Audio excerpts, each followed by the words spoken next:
Hey folks, welcome back to my channel. Today we're gonna watch Drag Me to Hell from 2009. Here we go. In a flashback, the movie begins in 1969, showing us a couple who seek the help of a medium because their son hears voices. When questioned, the parents confess that their son stole a necklace from some gypsies. A seance begins, but unseen evil forces suddenly appear and beat the shit out of them. It violently throws the boy towards the first floor. Yeah, not an even scratch. Whatever. The floor opens up beneath him and he gets dragged into hell. From here, we move on to the year 2009. This is Christine, a bank loan officer who is unhappy with some aspects of her life. She is fighting for a promotion to assistant manager against her coworker, and she doesn't seem to have a chance of winning. On the other hand, she's in a relationship with her boyfriend Clay, which his mother doesn't approve of because she's not an upper-class woman. Anyway, they seem happy. Here we see her giving him an old coin as a gift, which he carefully keeps in an envelope because he collects them. Oh, that was cute. Christine is at work when an elderly and disheveled European Roma woman named Sylvia Ganush approaches her desk to ask for an extension on her mortgage payment so she can avoid losing her home. At first, she tries to help her, but then regrets in order to prove herself a competent executive to her boss. Well, faced with the bad news, Ganush cries and begs not to have her house repossessed.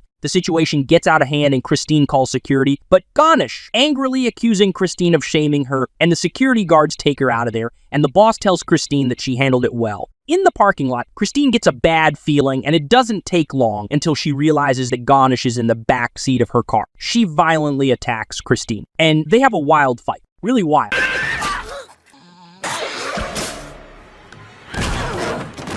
Damn! Then, Ganush rips a button from Christine's coat, says a few words in another language, hands the button back to her, and then disappears. Later, the police and her boyfriend arrive at the scene. Well, Clay tries to comfort her, but she feels susceptible now. She wants to visit a fortune teller, and Clay, although skeptical, goes with her. But during the seance, something happens. He tells Christine that maybe someone has cursed her because a dark spirit has come upon her. Clay tells her that everything the fortune teller said is all bullshit, and then takes her home. Alone at home, she begins to hear strange noises. Suddenly, the house seems possessed and something attacks her. Her boyfriend comes back and wants to call the police because he thinks Ganush is behind this, but she tells him there was no one else in the house. That night, while they are sleeping, flies enter the house and one gets into her mouth, and then she wakes up. The next day, she returns to the office. Her coworker approaches her and they talk about a work matter when she starts seeing things. Suddenly, Christine begins bleeds from her nose and then spewing blood everywhere. Christine runs away and his coworker take advantage of the moment to steal a file from her desk. Tired of this crap, she decides to apologize to Ganush. She goes to her house but is attended by a relative who knows who Christine is and then lets her inside. A gypsy meeting is taking place in the house, and to his surprise, he discovers the reason. Yes, the old gypsy woman died. And here, another freak moment. Deserve everything that is coming to you. Well, what did you expect? Be more careful next time, girl. Christine sees this guy again. He explains to her what kind of spirit is haunting her and that he won't stop until he catches her, even if she gets rid of the cursed object. Also, he advises her to make a small blood sacrifice using a chicken or something like that. Once at home, the usual things happen. You know, strange noises and strange visions. Ganush pops up on her cell phone and she almost pees her pants. Yeah, and me too. A spirit shakes her violently throughout the room. Far from running away and remembering the fortune teller's words, she takes a knife and goes after her cat. Well, you can imagine the rest. Yeah, couldn't this freaky lunatic wait a few hours to buy a chicken? And now she's burying her own pet in her backyard. Her boyfriend arrives to invite her to a family dinner. They go to Clay's parents' house. The mother suspiciously treats Christine like garbage. Oh, and this part of the conversation. I had a cat, I understand. You have a cat? What do you mean? Something happened unless something happened to him.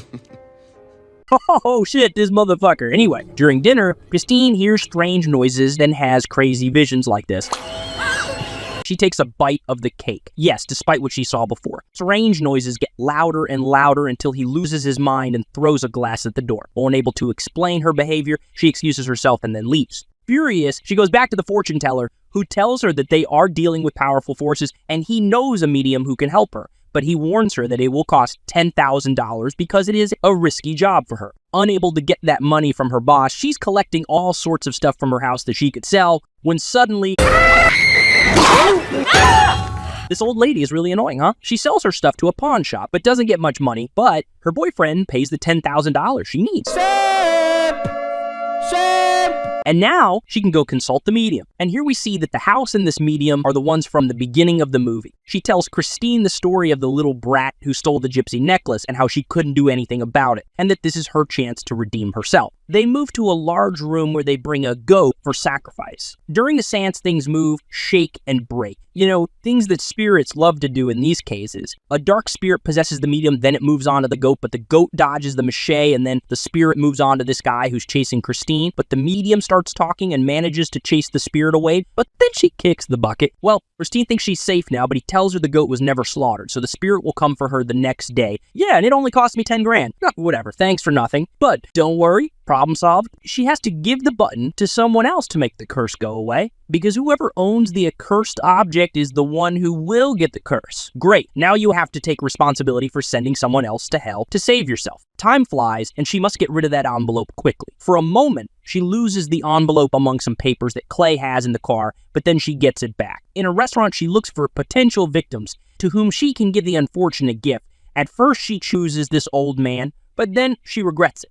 She calls her coworker about the stolen file just as an excuse to try to lure him to the restaurant. She's about to give the envelope to him, but regrets it too. She accidentally reads Ganesh's obituary in a newspaper and gets an idea. She asks the fortune teller about the possibility of giving the gift to someone who has already passed away, and he tells her that could work. So she leaves, but Ganesh appears to annoy Christine once again. Yet it is enough, so she arrives at the cemetery and digs up Ganesh to leave the envelope containing the button with the corpse. With some difficulty and more bizarre moments, she finally manages to get rid of the button. In the morning, she gets a message from his boss telling him that his coworker was caught because of the stolen file and about a matter related to that for which he was fired. So she is promoted to assistant manager. She's happy. She buys a dress and goes to the train station, I can't remember why, and meets Clay, to whom he confesses to feeling bad about not giving Ganesh another extension on her loan. They kiss and Clay pulls an envelope from his pocket to show her its contents. I found this in the car.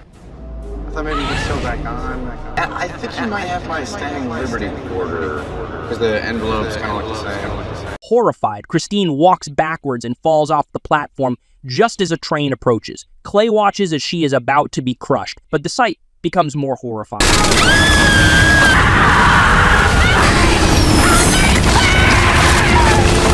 Yep, the curse finally catches up with her, and Clay watches helplessly while still holding Christine's cursed object in his hand. Well, this was Drag Me to Hell, a Sam Raimi masterpiece, so I give this movie 4 stars. Well, I hope you enjoyed it. Like and subscribe for more. Thanks for watching, and Just smile and wave, boys. Smile and wave.